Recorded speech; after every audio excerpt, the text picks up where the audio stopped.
And after 23 days and 52 games, we are finally at the semifinals.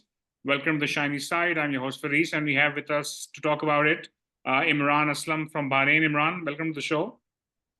Thank you, Faris. How are you doing? I'm very well, Imran, and I think, there's a lot of talk. Cricket, generally, we talk a lot about how the same teams show up again and again. But this time in the semifinals, we have England. Then we have a team which has not won an ICC title in 12 years, which is India.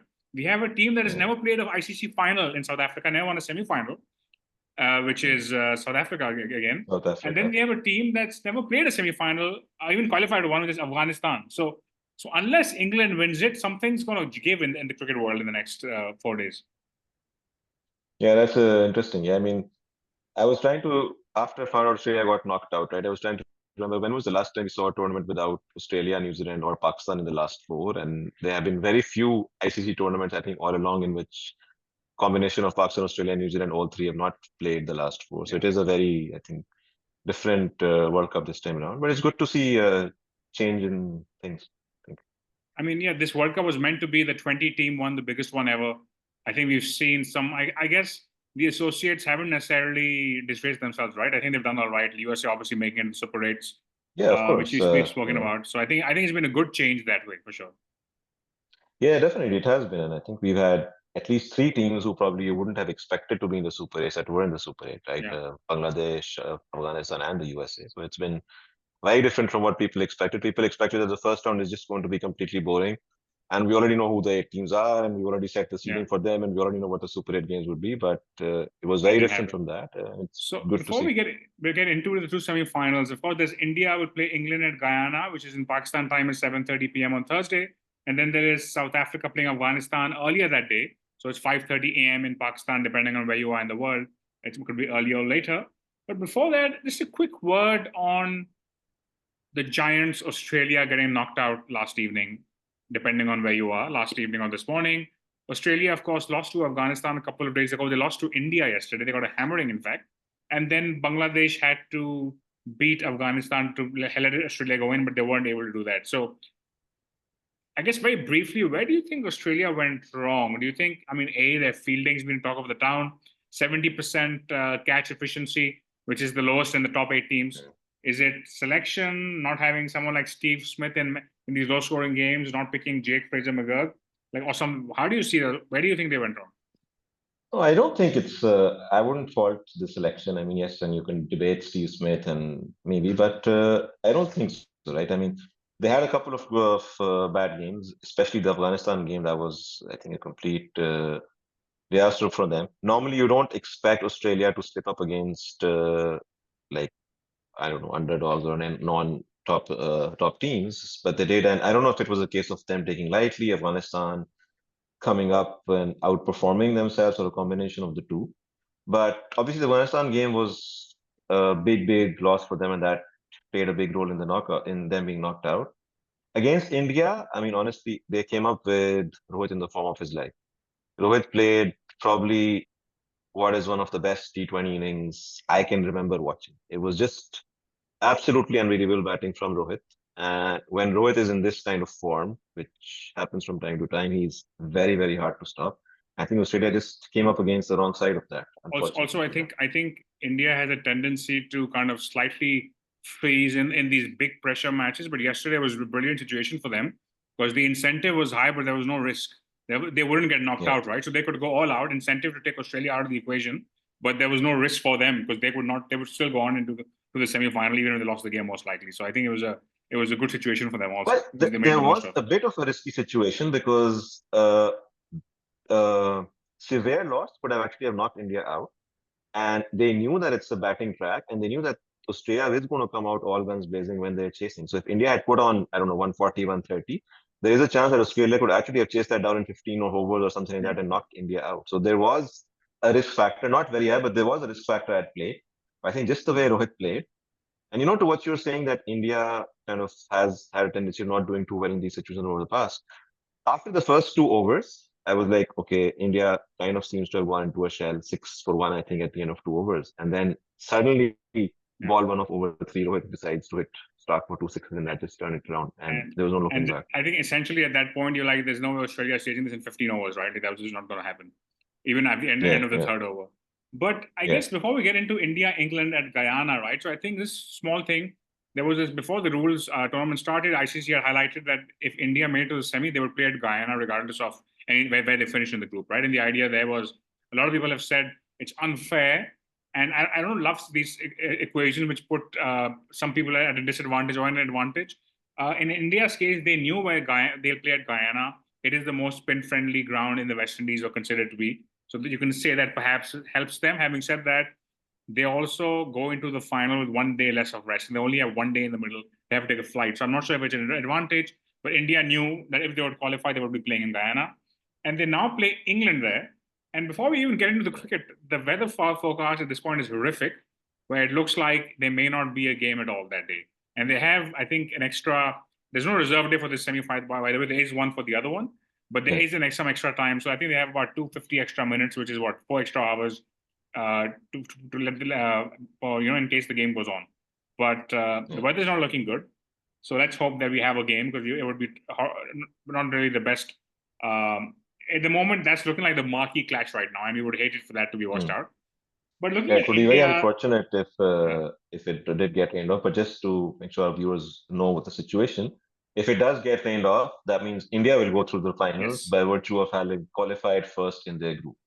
So a very unfortunate way for England to get knocked out if that happens, but that's what the rules say. And so that's that. If you look at India, how India is shaping up against England, right? So, I mean, Rohit, if you look at India's batting overall at this point, I mean, Rohit is averaging 38, stride of 160. A lot of that has come from yesterday. But I think the broader thing with India is everyone seems to be pitching in, but no one's really had a standout tournament, right? So there's no one guy they've been dependent on, which is brilliant for them. But I think a bunch of guys have had good contributions. I think Rishabh Pant, so I mean, Kohli and Rohit haven't given them the best starts, right? But I think that's where Rishabh Pant has always come in, bad for a short period of time, but managed to put the pressure back on the bowlers, which I think he's been really good at this time around. Yeah, so Kohli's had a bad tournament, but I think other than that, like Rohit obviously had this great knock against Australia, hadn't done too well before that.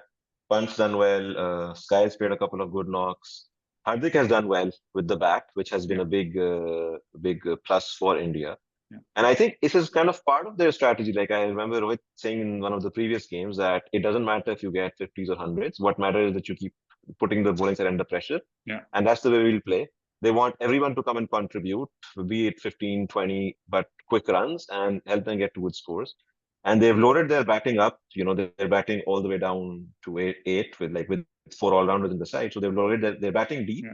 And they're playing with this philosophy of, we don't care about losing wickets. We just keep coming after you. We kind of, the England way maybe. We just keep coming after you. We'll keep going for it. And we're going to end up getting more than a par score. Their batting numbers look a bit, they don't look as good as England's, but having said that, they played the first round mostly in New York, right? So that we have to kind of take that into account. But they have 3 guys averaging 30 plus, Rohit, Pant, Sky, all striking between 140, 160. And then you have Dubey also averaging 27, right? So Kohli has been averaging 11, by the way, at a strike of 100. I think the biggest call India made, right or wrong, is too soon to tell, in this tournament was to open with Kohli. Now, had this been, I'm not even going to ask you, Imran, if India should replace Kohli tomorrow. I'm not going to ask you that question. But had this been any other batsman in India's history, and he had played the entire World Cup averaging 11 at a strike rate of 100, and you had a guy like Jaiswal in the wings, do you think India would have changed it then and brought Jaiswal in? Yeah. So let's say this was Shubman Gill instead of Kohli. Or Ishan Kishan or anybody. Well, any of the openers, Rahul, KL Rahul, etc. Yes, they would have. But with Kohli, like you said, I don't think it's even a question. We all know what Kohli is capable of. We all know what Kohli is capable of in big matches. I mean, I don't think anybody else, I'm sure actually, maybe keeping Sachin aside, probably nobody else has more player of the match awards in ICC tournaments than Kohli does for India.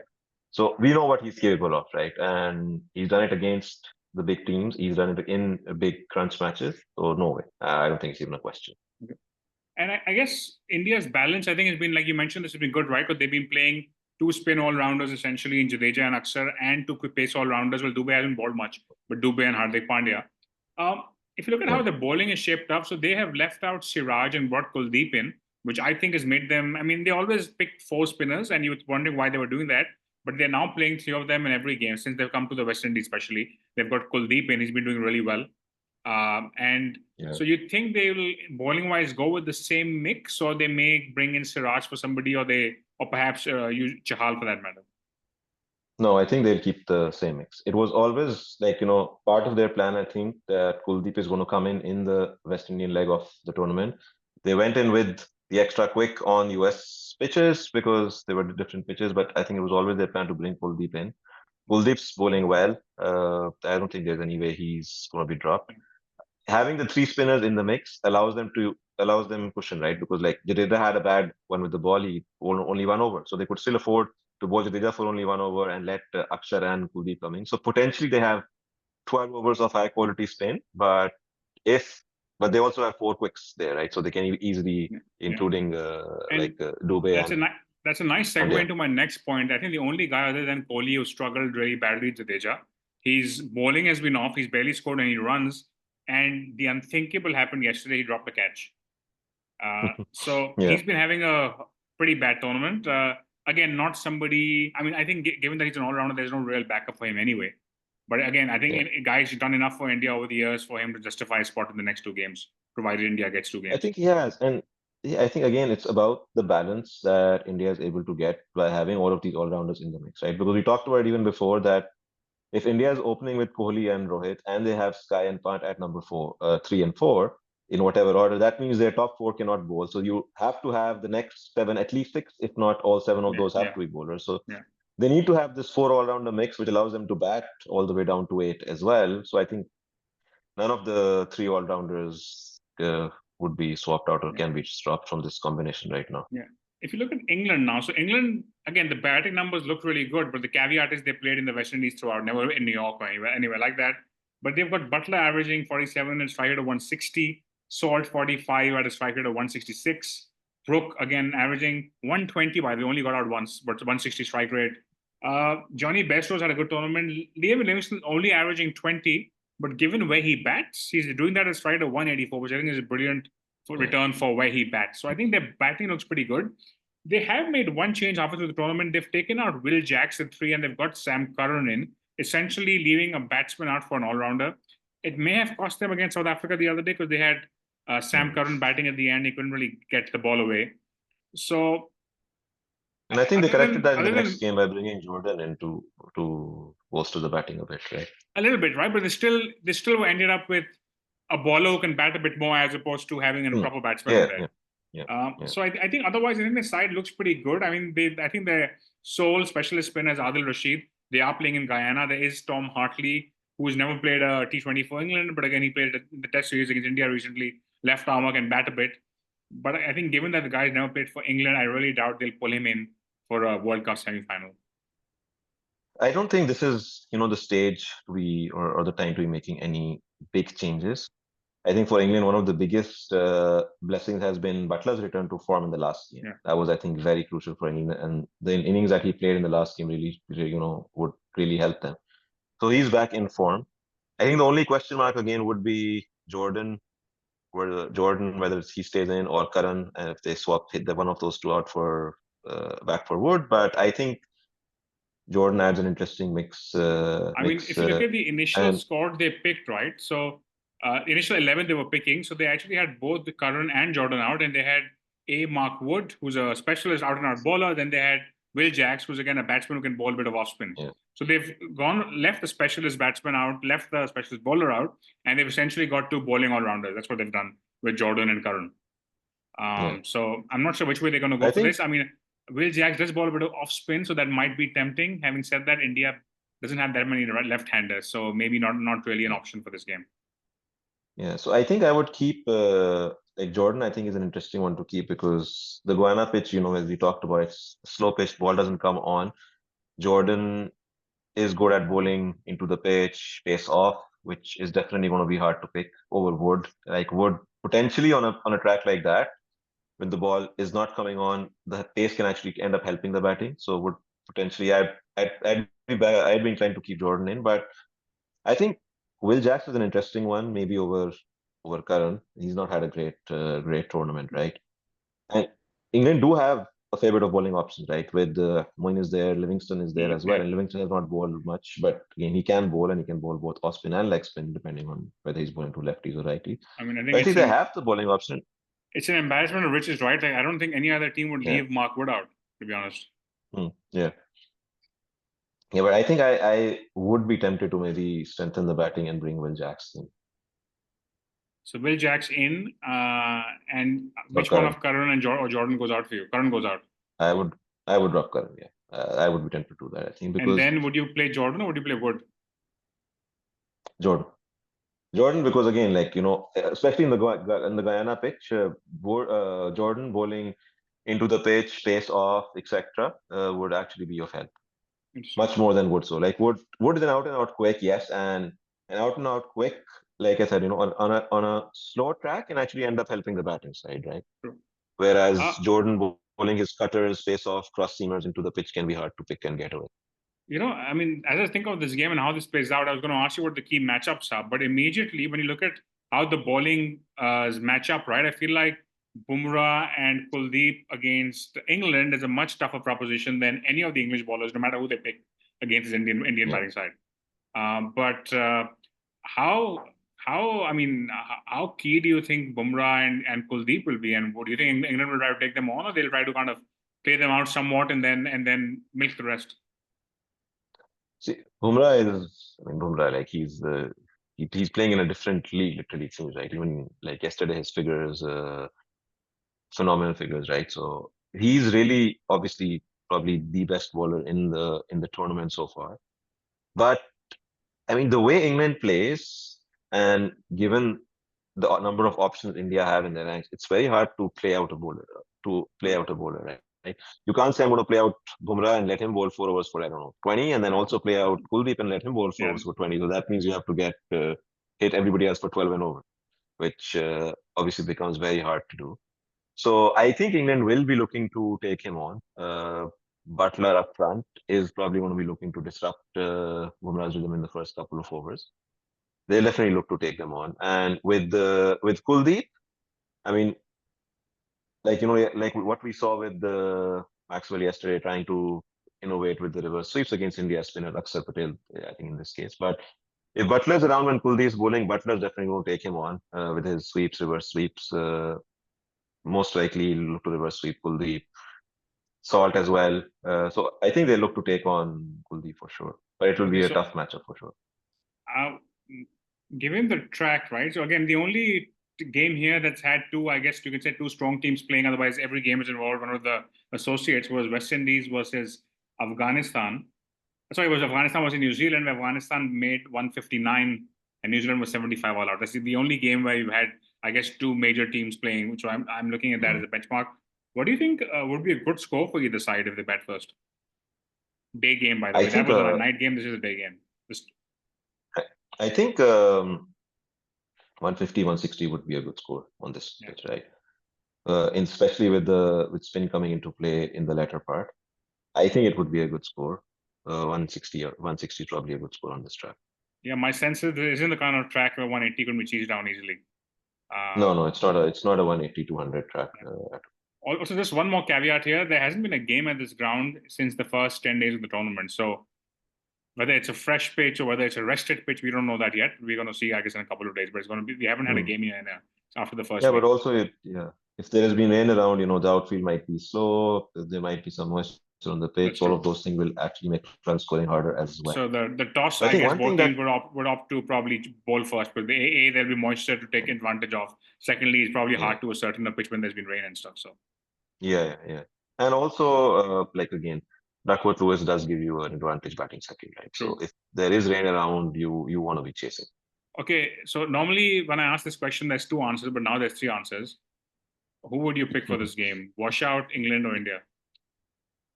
I don't want to pick washout because I mean that's the rest, but I think it's a very tough one to call. Really, I think it's a tough one to call from a lot of perspectives. Both teams have been playing really well, and both are getting into kind of top form towards the end of the tournament. I think I would put India as favorites. Interesting. I think I almost, even though what I said was I feel like there's no threat on the England side. like Kuldeep and Bumrah, I still feel like England has enough quality with the bat, so I would probably say they would manage to edge across. But let's see.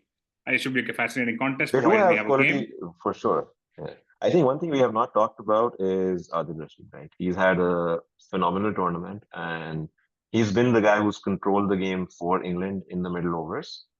And how he goes against India with India middle order, Pant, Sky, Pandya looking to take on spin will be very interesting. And if Rashid has a good game with the ball, it's going to help England score a lot. If you ask me, he's been the most valuable player for England in the entire white ball revolution in the last 8 years, purely because they've had no backup for him. Everybody else has had a backup, but there's no backup for him. Yeah, definitely. Having said that, his record against India is not the best. So, like you said, if he can have a good game, that would be a really big win for England. It will be. I think that'll be a key turning point in the game.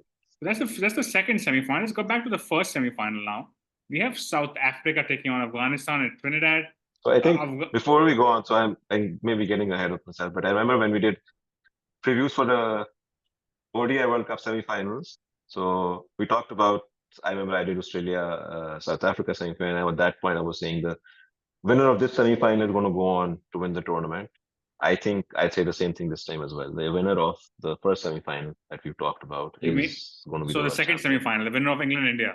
Yeah, I mean, the one I think that's not much of a pick this time, right? Because those guys by far are the bookies' favorites too. But so we're writing South Africa off. I mean, if you went the other way, that would be something. But South Africa, Afghanistan, South Africa, it's interesting. They actually one of the only team other than India to come in unbeaten. They've won a lot of close games, except for the Sri Lanka game. If you look at how they've stacked up, they've played in all kinds of conditions. Because they initially played a couple of games in New York, etc. So if you look at stuff like guys like Klaassen and Miller, the strikers for the tournament are 100, 110, which is not what you associate with them. But they've done the job every single time. De Kock's had a good tournament, averaging 30 at stride of 150. Stubbs is out averaging 30. Their captain has been a bit lean with the bat, but having said that, they have shown what they don't normally do, that they've come in all these close games, almost lost them, but managed to get across the line. So do you think this is just them practicing how to bottle it for the semi-final? And ended up in the right side in a rain shortened game as well. Exactly, right? So, I mean, there's so much that's gone their way. And I don't mean that they haven't been lucky. They've managed to pull through every single time. Yeah. So what do you make of that? What do you make of the South Africa side, generally speaking? I think South Africa they've had a strange tournament, right? Like you said, they are coming in to the semi-final unbeaten. But even if you were to ask, I think the South African team themselves, they would probably say we've not had a very good tournament because they've had a lot of close games and there have been a lot of positions where they could have very easily lost to a couple of games to associate teams, but somehow they managed to pull through. So it augurs well for them that they are managing to come up in these clutch moments, and they maybe this side is somehow better at handling the pressure of situation like that. But then again, they have not been in a full-fledged knockout. Well, it was a virtual knockout situation. Like the West Indies game was a knockout for them. Yeah, but the West. Yeah, I mean, you're right. It was. There was that was a classic South Africa bottle opportunity, right? But they did not do that. Exactly, and they came through it. Yeah, so I think interesting to see how this plays out. Again, we said at the beginning, they have never ever won a World Cup semi-final. They have only won a quarterfinal once in 2015 against Sri Lanka. That's the only knockout they've ever won in an ICC tournament. Yeah. So if they were to win this, but on the other sides. Imran, there's Afghanistan, who I don't know if they have the self-belief for this, because even yesterday, the way they were batting, right, it almost felt like the prospect of making it to the semi-final kind of made them abandon what they've been doing so well, and they were a bit kind of completely sitting back or going for it, and there was no flow to the batting. And I know they managed to win and make it across, but so I think Afghanistan has had a very good tournament. Yes, so managing to beat New Zealand, managing to beat Australia. So yes, of course, they've had a great tournament, but I think I tend to agree, right? Even the way you saw them celebrating after they beat Australia and in the semi-finals, obviously it's a huge thing for them, but they feel like they've done enough, right? So they are in the situation where... It seems like they played their final, if I can call it that. Exactly, right? So we've done way more than anybody expected of us. And I think that kind of mentally is going to... They're going to be in the situation that, we've done way more than what is expected of us, and we've achieved what much more than we set out to achieve. So we're kind of done, kind of thing.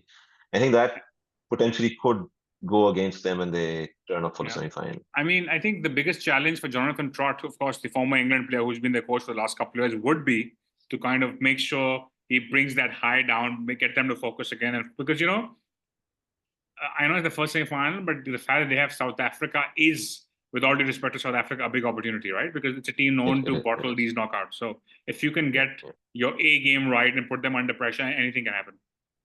Yeah, and not only a team that can bottle these up, but also, I mean, if you look at all the top playing nations, they are probably amongst the least accomplished players of spin, right? I Yeah, mean, compare them to Australia or England, true. right? But maybe even New Zealand and West Indies, right? You'd argue that they're probably amongst the least accomplished players of spin amongst the top playing nations. So that gives Afghanistan one of their best chances to actually beat them, right? Yeah. So it is not going to be an easy one for South Africa, definitely, but I think they will somehow manage to scrape through. Yeah, agree. I think for me, this is an easier one to call. I think I would go with South It is. It Africa is. making it. I think South Africa is going to pull through, but still, I think it is going to be a bit of a challenge for them. I think, see, now the factor here is that they're not playing in Guyana, luckily for South Africa. They're playing on a much more batting friendly pitch. South Africa bats first. They put up, I don't know, 170, 180 odd. I think that's Afghanistan is kind of batted out of the game. Yeah. Afghanistan, what they've been doing throughout the tournament, they've been putting up big opening partnerships, but not very fast, right? So yes, they have put up with big opening partnerships, I but they have mean, not scored at a good if I rate. can just share some numbers, Gurbaz averaging 40, 126 strike rate, Zadran Yeah, averaging 32, 109 strike rate, and the next highest average is exactly. 16. No one else is averaging more than 16 other than those two.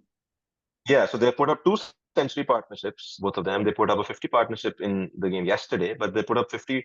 They were like 58 for no loss in 10 overs or something like that, right? So they have not scored fast. They've tried to keep wickets in hand, but if South Africa puts up a big total, I think that will be way too much pressure for Afghanistan to deliver. So I think South Africa's best bet is bat first, put 170, 180 on the board, and that should be game for them. I mean, to be honest, even if South Africa chasing 140 against the Afghan spinners and a couple of wickets come in and you see those celebrations, a lot of ghosts from the past is going to start popping up for South Africa. So they're probably It is, yeah. better So off yeah, batting fast. I think the way Afghanistan can win this is to put up, well, like you said, even if they put up 140, 150, and then they unleash their spinners on South Africa, that's their best bet.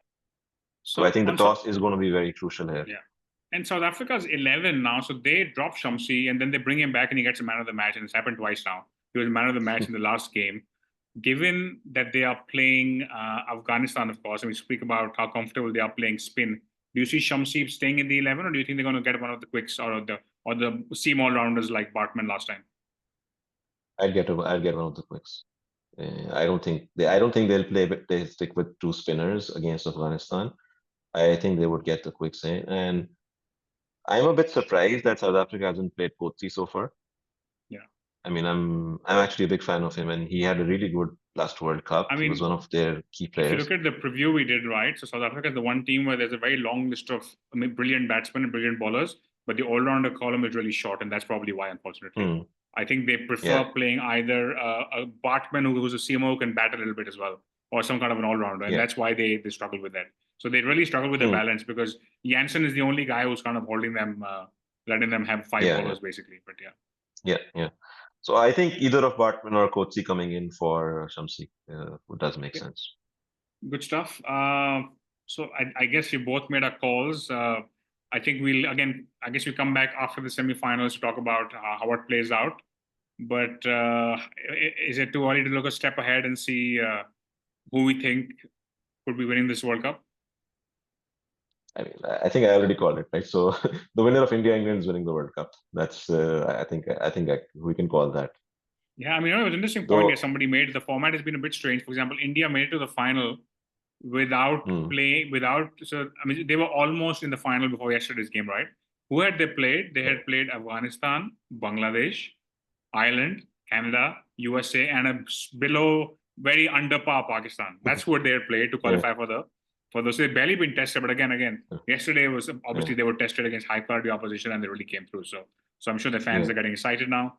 But good stuff, Imran. Thank you for being on. Thank you, Faris. And for those of you watching, we'll be back in the next couple of days. In the meantime, stay tuned to the shiny side.